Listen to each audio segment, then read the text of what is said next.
அன்பு மாணவர்களுக்கும் அருமையான ஆசிரியர்களுக்கும் நமஸ்காரங்கள்.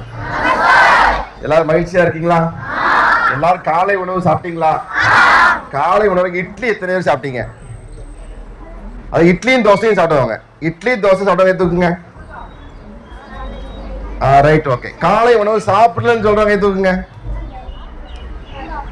சூப்பர். சாப்பிட்டவங்க எண்ணிக்கையும் அதிகமா இருக்கு, சாப்பிடாதவங்க எண்ணிக்கையும் அதிகமா இருக்கு. அப்படிதானே? அப்போ காலை உணவை சாப்பிடணுமா சாப்பிடக்கூடாதா? ஏன் சாப்பிடணும்? எதுக்காக சாப்பிடணும்? படிப்பு ஒழுங்கா ஏறுதுக்கா? ஏறாதா? காலை உணவை சாப்பிட்டால் படிப்பு ஒழுங்காக ஏறாதுன்னு ஒரு தம்பி சொல்லியிருக்காங்க. கரெக்டா தப்பா?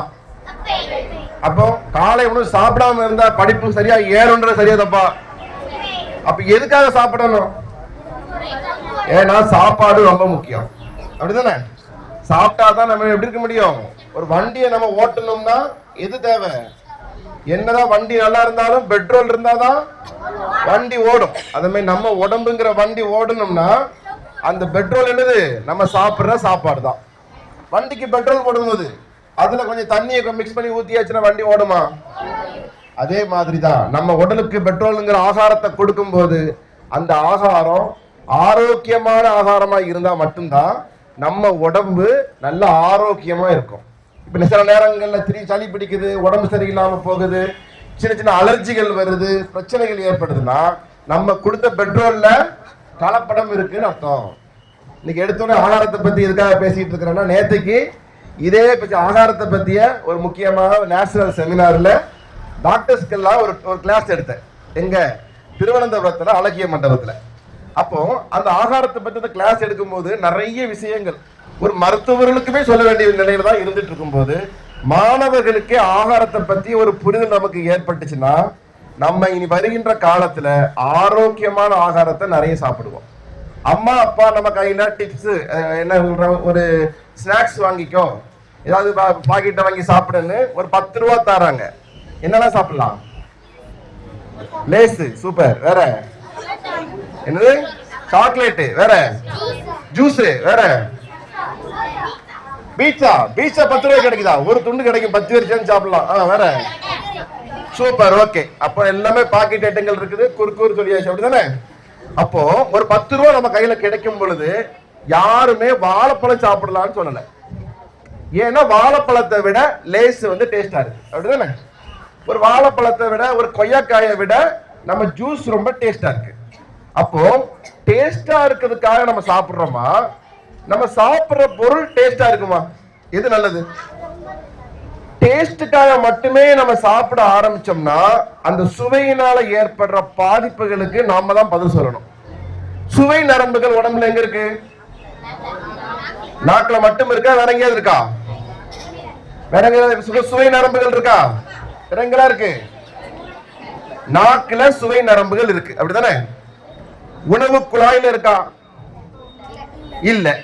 வயிற்றுல இருக்கா? இல்ல. அப்ப உடம்புல உள்ள உள்ளுறுப்புகள்ல செல்கள்ல எங்கேயாவது சுவை நரம்புகள் இருக்கா? இல்ல.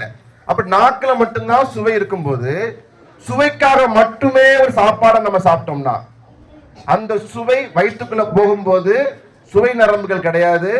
லேசு, குறுக்குறு, எந்த விதமான பாக்கெட் ஐட்டங்கள் இருந்தாலுமே எவ்வளவு நேரம் உங்க வாயில வச்சிருக்க முடியும்? நமக்கு வாயில வச்ச மாதிரி தான் தெரியுது, பாக்கெட் காலி ஆயிருது. அப்படிதானே? டக்குன்னு என்னடா அதுக்குள்ள பாக்குறோம், உள்ளுக்குள்ள எங்கேயா கிடக்குதான்னு பாக்குறோம். மசாலாவும் 2 பேரை வச்சு எடுத்து நக்கி சாப்பிடுறோம். அப்படிதானே? அப்போ வாயில வச்ச உடனே அந்த பொருள் வயிற்றுக்குள்ள போகுதுன்னா அந்த சுவையும் உள்ள போகுதா இல்லையா? அப்ப இனிப்பு சுவை அதிகமா உள்ளுக்குள்ள போச்சுன்னா என்ன வியாதி வரும்? நமக்கு தெரியும், சர்க்கரை நோய் வரும். இதே காரச்சுவை, இந்த காரன்ற எரிப்பு சுவை அதிகமா போச்சுன்னா அல்சர் ஏற்படும். இந்த சுவைகள் எல்லாம் கொஞ்சம் கொஞ்சமா பரவாயில்ல, பசங்க தான்பா எல்லாமே டான் டான் டான் டான் ஆன்சர் எல்லாம் பண்றாங்க. பிள்ளைங்களுக்கு அந்த அளவுக்கு ஒரு ஆன்சர் தெரியலன்னு நினைக்கிறேன். அப்படிதானே? அப்போ ஒவ்வொரு சுவையுமே இயற்கையான சுவையா இருந்துச்சுன்னா, அதே இனிப்பு சுவை இறைவன் கொடுத்த இனிப்பு சுவையா இருந்துச்சுன்னா உடம்புக்கு என்ன தரும்? மகிழ்ச்சி தரும், ஆரோக்கியம் தரும். அதான் பழங்கள்ல ஒவ்வொரு சுவையான பழங்களை இறைவன் கொடுத்திருக்கிறான். பழங்கள்ல டேஸ்டுக்காக ஏதாவது மசாலா ஆட் பண்றோமா? பழங்கள்ல இறைவன் கொடுத்த சுவையை இறைவன் கொடுத்த அதே முறைப்படி அப்படியே நம்ம சாப்பிடுறோம்ல. அதுதான் உணவு. அந்த உணவு நமக்கு மிகச்சிறந்த ஒரு ஆரோக்கியம் தரும். எல்லா பொருளையும் அப்படி சாப்பிட முடியாது. அப்ப என்ன பண்ண முடியும்? சில விஷயங்களை ப்ராசஸ் பண்ணணும். ஒரு நெல்லுல இருந்து அரிசி எடுத்து நம்ம சாப்பிட்டா செய்யணும், அது ஒரு ப்ராசஸிங் நடக்கு. அம்மா அரிசியை சமைச்சு தர்றாங்க, அது ஒரு ப்ராசஸிங் நடக்கு. அப்போ சில ப்ராசஸ் போட்டு நல்லதுதான்.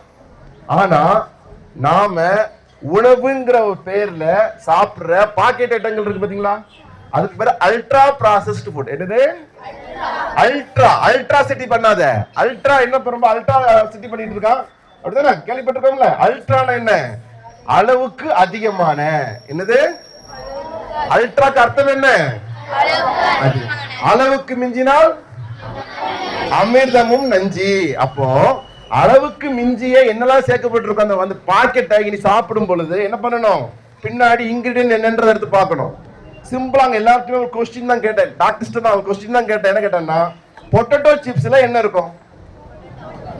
என்னெல்லாம் இருக்கும்? சூப்பர். பொட்டேட்டோ இருக்கும், மசாலா இருக்கும். பொட்டேட்டோ சிப்ஸ்ல பொட்டேட்டோ இருக்கும், மசாலா இருக்கும், எண்ணெய் இருக்கும். சூப்பர். வேற என்ன இருக்கும்?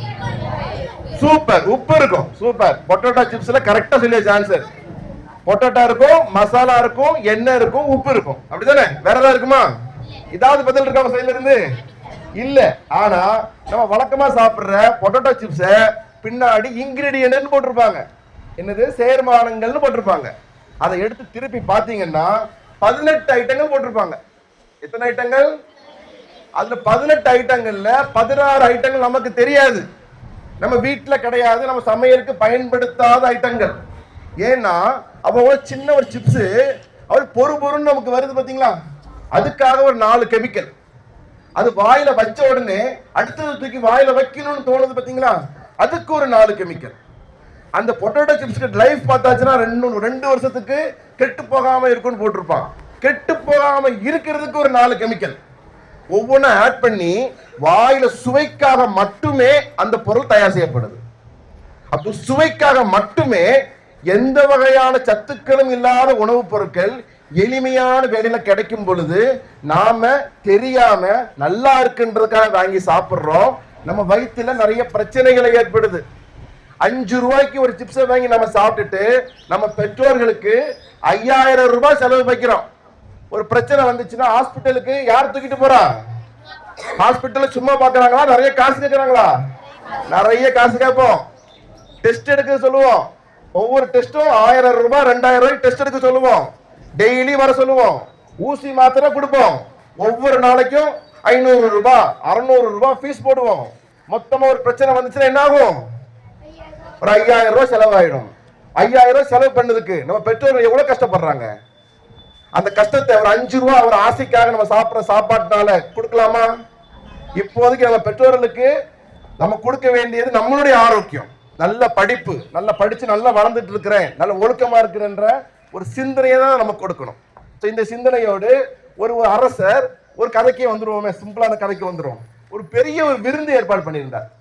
அந்த விருந்துல சாதாரண விருந்துலாம் இல்ல, ஒவ்வொரு தேசத்திலையும் என்னென்ன பொருட்கள், ஒரு அந்த காஷ்மீர்ல ஆப்பிள், சேலத்து மாம்பழம், அங்க அரபு நாட்டு கண்ட்ரில இருந்து பேரிச்சம்பழம், அவகோடா, அப்படி ப்ளூபெரி, ஸ்ட்ராபெரின்னு எல்லா விதமான பழங்கள், எல்லா விதமான உயர்ந்த சமையல் கலைஞர்களை வச்சு அற்புதமான விருந்துகள் ஏற்பாடு பண்ணியிருந்தார். விருந்துக்கு ரொம்ப முக்கியமான செல்வந்தர்கள் எல்லாரையுமே கூப்பிட்டு இருந்தார். எல்லாரும் சேர்ந்து விருந்து மண்டபத்தில் உட்கார்ந்து இருக்கிறாங்க. அரசு விருந்துனா எப்படி இருக்கும்? சாதாரண பித்தளை தட்டுல வச்சிருப்பாங்களா, தங்க தட்டுல வச்சிருப்பாங்களா? தங்க தட்டுல உயர்ந்த பொருட்கள், பழங்கள் எல்லாம் வச்சிருக்கிறாங்க. சாதாரண கரண்டி இல்ல, வெள்ளி கரண்டி, அதுலதான் எடுத்து, வெள்ளி ஸ்பூனு அதுல எடுத்து சாப்பிடுற மாதிரி. அதை பரிமாறதுக்கு பணியாளர்கள் ரொம்ப பார்க்க ராஜ விருந்துன்னு சொல்லுவாங்கல்ல, அந்த மாதிரி ஒரு அற்புதமான விருந்து ஏற்பாடு பண்ணியிருந்தார்.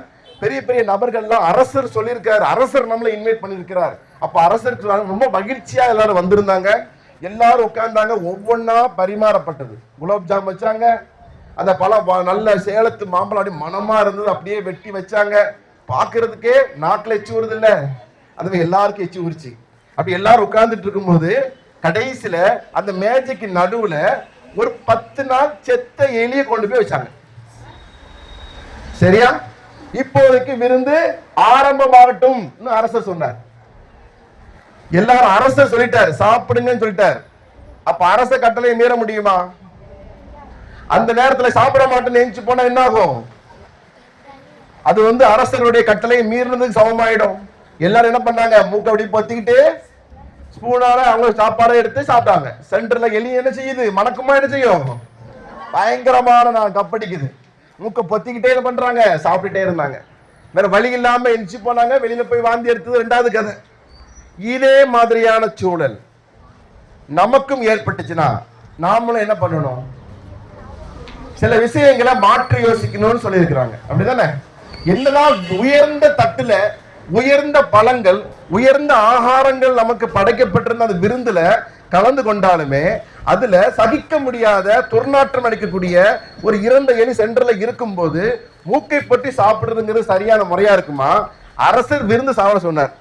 அந்த செத்த எலிய எடுத்து தூர போட்டுட்டு சாப்பிடலாமா கூடாதா? தட்டுல வைக்கல, சென்டர்ல தான் வச்சிருக்காங்க. அந்த டேபிள் சென்டர்ல தான் வச்சிருக்காங்க. எடுத்து தூர போட்டு சாப்பிட முடியுமா முடியாதா? எலிய தூர போடக்கூடாது யாராவது சொன்னாங்களா? மூக்க பொத்திட்டு தான் சாப்பிடணும்னு யாராவது சொன்னாங்களா? இதே மாதிரி செத்த எலிகளை போன்று நம் வாழ்க்கையிலுமே நம்முடைய மகிழ்ச்சியை குறைக்கக்கூடிய நிறைய கெட்ட விஷயங்கள் நம் நாட்டம் அடித்து கொண்டே இருக்குது. நம்ம என்ன பண்ணிடுறோம், அதை அப்புறப்படுத்தாம கிளியர் பண்ணாம அதனுடைய மூக்க பொத்திக்கிட்டே சாப்பிடுற மாதிரி வாழ்ந்துட்டு இருக்கிறோம். அந்த மாதிரியான கெட்ட விஷயங்கள் என்ன? தேவையில்லாத சிந்தனைகள், தேவையில்லாத சக நண்பர்களோட பிரச்சனை. அப்படிதானே? குடும்பத்துல ஒரு தவறான ஒரு பழக்க வழக்கத்துக்கு நம்ம ஈடுபடுறது. சிம்பிளா பாருங்களேன், ஒரு 1000 ரூபாய் கடன் வாங்கியிருப்பாங்க, அது அப்பவுமே தீத்தா முடிஞ்சிடும். கடனை மேலும் மேலும் வாங்கி கடன்காரனா மாறிடுறோம். இந்த மாதிரி வாழ்க்கையில நாம செய்கின்ற செயல்களாக இருக்கட்டும், நம்மளோடு கூட்டு செய்கின்ற நண்பர்களாக இருக்கட்டும், நாம் படிக்கின்ற விஷயங்களாக இருக்கட்டும், எதிரியுமே நல்லதா இருக்குதா கெட்டது இருக்குதான்றத பாருங்க. தவறான விஷயங்கள் இருக்கு, எப்படி கண்டுபிடிக்கலாம்? நம்ம நேரத்தை கெடுக்குது, நாம் நன்றாக படிக்கின்ற அந்த மூடை கெடுக்குது, நம் மனதினுடைய மகிழ்ச்சியை கெடுக்குது, நமது சிரிப்பை குறைக்குதுன்னா அந்த விஷயங்கள் தவறான விஷயங்கள், செத்த எலிகளை போன்றது. அதை என்ன பண்ணணும், முதல்ல சாப்பிடுறதுக்கு முன்னாடி என்ன பண்ணணும், தூக்கி தூர போடணும். அப்ப நம்மை சார்ந்த இது போன்ற தேவையற்ற சிந்தனைகளை தூண்டுகின்ற நண்பர்களோ புத்தகங்களோ பழக்க வழக்கங்களோ நம்மகிட்ட இருந்துச்சுன்னா அதை ஃபர்ஸ்ட் நம்ம அதை கிளியர் பண்ணிட்டு நம்மளுடைய உயர்ந்த செயல்களையும் படிக்கின்ற செயல்களையும் ஆரோக்கியமான செயல்களையும் செய்யறது தான் மிக சிறந்த ஒரு செயல்ன்றத நம்ம முன்னோர்கள் இந்த குட்டி கதையின் மூலமாக நமக்கு சொல்றாங்க. ஸோ வாழ்க்கையில கெட்டதை விடுத்து நல்லதை எடுத்து ஆரோக்கியமாய் வாழ ஸ்ரீ ராமகிருஷ்ணா சிதம்பரேஸ்வரர் முன்னாள் மாணவர் சங்கத்தின் சார்பாகவும் ஜெய்கபிஷா மருத்துவமனையின் சார்பாகவும் அன்போடு வாழ்த்துகிறோம். நன்றி.